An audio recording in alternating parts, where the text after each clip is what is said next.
ಕರ್ನಾಟಕ ಪಶ್ಚಿಮ ಪದವೀಧರ ಮತಕ್ಷೇತ್ರಕ್ಕೆ ಪ್ರತಿಸ್ಪರ್ಧಿಯಾಗಿ ಬಿಜೆಪಿ ಶಿಕ್ಷಣ ಫೋಕಸ್ ರಾಜ್ಯ ಸಮಿತಿಯ ಸದಸ್ಯ ಸುಧೀರ್ ದೇಶಪಾಂಡೆ ನಗರದ ಮಧುವನ ಹೋಟೆಲ್ನಲ್ಲಿ ಗುರುವಾರ ಸುದ್ದಿಗೋಷ್ಠಿ ನಡೆಸಿ ತಿಳಿಸಿದ್ದಾರೆ.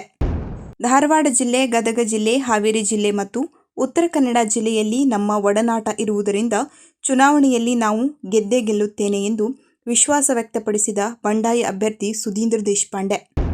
ಸಂಕನೂರು ಅವರು ಈಗಾಗಲೇ 2 ಬಾರಿ ಆಯ್ಕೆಯಾಗಿ ಅಧಿಕಾರ ಅನುಭವಿಸಿದ್ದಾರೆ. ಈಗಲಾದರೂ ಹೊಸಬರಿಗೆ ಟಿಕೆಟ್ ನೀಡಬೇಕೆಂದು ಆಗ್ರಹಪಡಿಸುತ್ತೇನೆ. ಸುಧೀರ್ ದೇಶಪಾಂಡೆ. ನಾಳೆಯಿಂದಲೇ ಪ್ರತಿಯೊಂದು ಕ್ಷೇತ್ರದಲ್ಲಿ ಸಂಚರಿಸಿ ಮತ ನೀಡುವಂತೆ ಮನವಿ ಮಾಡುತ್ತೇನೆ. ಸುಧೀರ್ ದೇಶಪಾಂಡೆ. ಕಳೆದ 35 ವರ್ಷಗಳಿಂದ ಸಕ್ರಿಯವಾಗಿ ಸಂಘ ಪರಿವಾರದಲ್ಲಿ ಮತ್ತು ರಾಜಕಾರಣದಲ್ಲಿ ನಿಸ್ವಾರ್ಥ ಸೇವೆ ಸಲ್ಲಿಸಿದ್ದೇನೆ. ಸುಧೀರ್ ದೇಶಪಾಂಡೆ. ಈಗಾಗಲೇ ಬಿಜೆಪಿಯಿಂದ ಎಸ್.ವಿ. ಸಂಕನೂರು ಅವರಿಗೆ ಟಿಕೆಟ್ ಫೈನಲ್ ಆದರೂ ಬಿಜೆಪಿಯಲ್ಲಿ ಮುಗಿಯದ ಬಂಡಾಯದ ಹೊಗೆ. ಚುನಾವಣೆಗೆ ಸ್ಪರ್ಧೆ ಮಾಡೇ ಮಾಡುತ್ತೇನೆ. ಬಂಡಾಯ ಅಭ್ಯರ್ಥಿ ಸುಧೀರ್ ದೇಶಪಾಂಡೆ. ಭಾರತೀಯ ಜನತಾ ಪಾರ್ಟಿಯ ಪಕ್ಷದಿಂದ ನಾನು ಆಕಾಂಕ್ಷಿಯಾಗಿದ್ದೆ.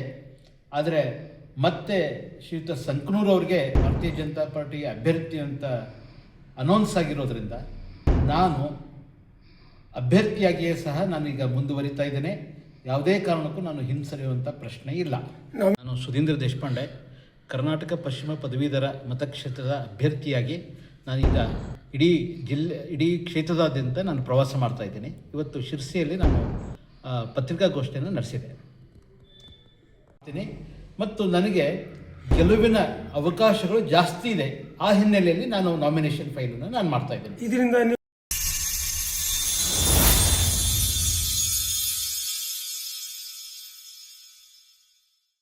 ಕದಂಬ ನ್ಯೂಸ್ ಫಸ್ಟ್, ನಿರ್ಭೀತಿಯಿಂದ ನಿಮ್ಮ ಪರವಾಗಿ.